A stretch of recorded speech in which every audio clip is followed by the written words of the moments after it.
What's up, everybody? This is a little different format than I'm used to doing here on the channel, and this is the Inconspicuous Thoughts channel, and I am a Mob.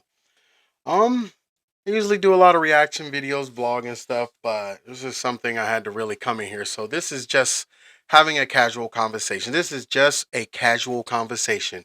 Me, you, y'all can bring your views and put them in the comments. But I just wanted to get on here and talk about this whole Caitlin Clark and Angel Reese situation. I mean, me personally, I see two great athletes out there battling, busting their butt, making the WNBA better. But there's other people who's making it about different things, where if you're white, then you look at Caitlin Clark as the greatest basketball player ever, and there's no one better than her.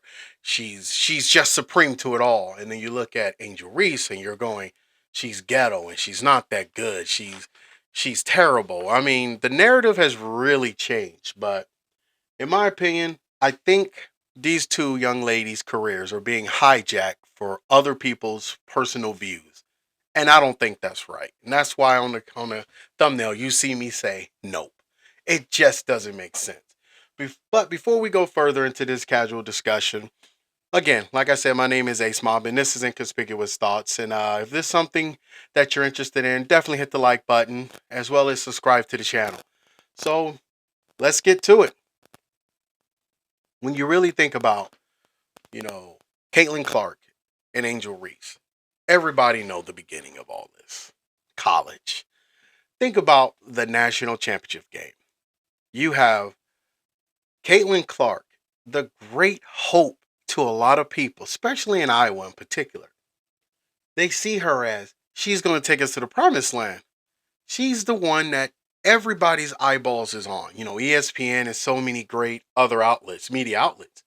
And what happened? Well, the Final Four, the national championship game, where they ran into LSU.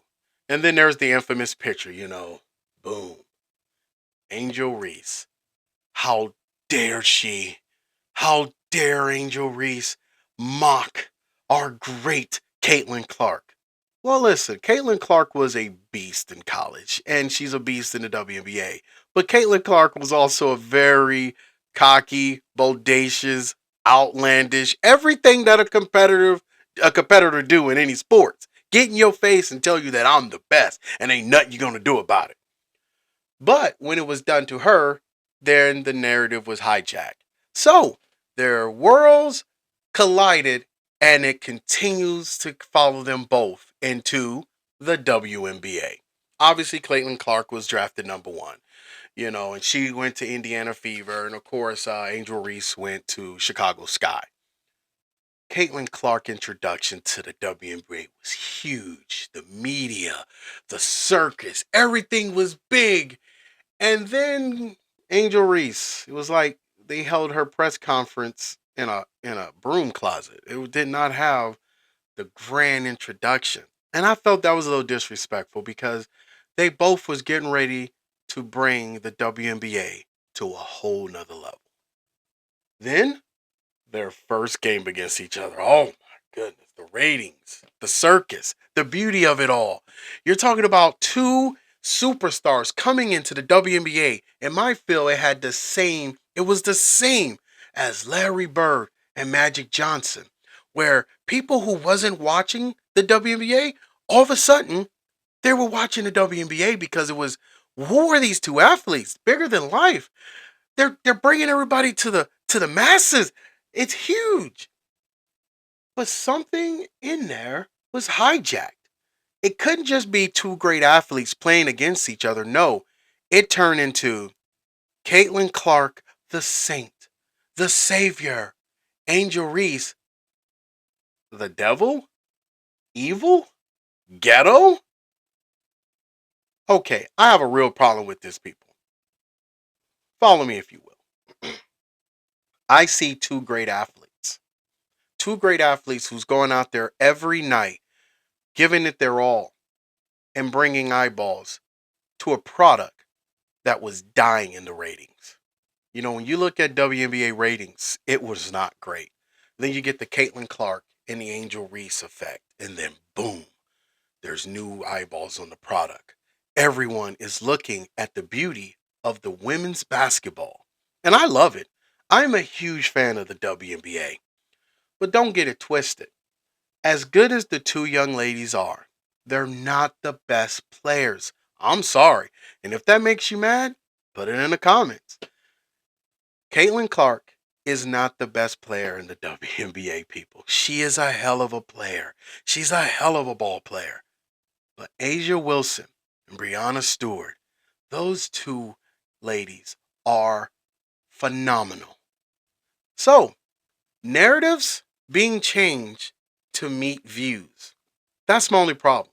Caitlin Clark and Angel Reese are going to be a flag bearer for the WNBA. And they're going to be two young ladies that's going to lead us to gold in the Olympics in 2028 in LA. But for right now, the WNBA is not Clark's domain. I've seen all the comments, I've seen the stories. Clark is the best player in the WNBA and all the black players are mad. No, that's you creating a narrative to be hijacked to feed the ignorance of others. And that's my only problem with this whole thing. Caitlin Clark and Angel Reese and so many other young ladies in this game, they're still building their identity. You can't just not listen. I know in the NBA there's a lot of players that have come off the street or straight from college and boom, they're mega stars, they're huge. But there's still a lot of potholes that they have to avoid. Same thing matters in the WNBA. You're looking at athletes who are still trying to get their footing. They're still trying to get in where they can fit in a league that's dominated by so many veterans, and I mean veterans who are from our Olympic teams. I mean, Asia Wilson, Breanna Stewart. I mean, there are so many other ladies, but I always go to those two because they're so good. They are silky smooth on that court, and I love everything about their game. But that doesn't sell them short. It's just me saying, people, you have two great athletes. And we're pitting them against each other to make it like it's the end of the world that they're battling. No, it's competition. And that's what drives you. Think about what Larry Bird said about Magic Johnson and vice versa. Always was checking those stats to see what Magic did. You know why? Because he wanted to do better. That didn't mean he was racially motivated. He was motivated by competition. He was motivated by proving that he is better than the man that you keep saying is better than me. That was the motivation they used. And I think that's what Angel Reese used. She's hearing it from the left, from the right. She's hearing it everywhere. Oh, she's better. She's this. The woman is damn near a double-double a night. But it still don't matter. Oh, she missed this many shots. She sucked. Well, I'm going to tell you right now, some of the greatest rebounders in the NBA had to rebound a lot of shots because your star missed a lot of shots. It's just the beauty of the game. And let me just give it to you this way. From one incident in a national championship game brought these two ladies together forever throughout their whole careers. They're going to wear the Team USA jersey one day. And they're going to kick the world's butt. And guess what's going to happen? We're all going to cheer them on. You know why? Because they will represent the best of us, not the ugly. We're letting people hijack the narrative when it comes to these great athletes. Just breathe. Let the game happen. It is so beautiful. Quit making it about good versus evil, trailer park versus ghetto. Instead of, we just make it two competitive athletes. And you keep hearing me say athletes. I'm not making it a sexist thing by saying two great women basketball players. No. Two great athletes who's going out there busting their butt every given night to prove that they belong in the greatest form of basketball for women sports in America. So, with that, just breathe. Well, at least until the next episode.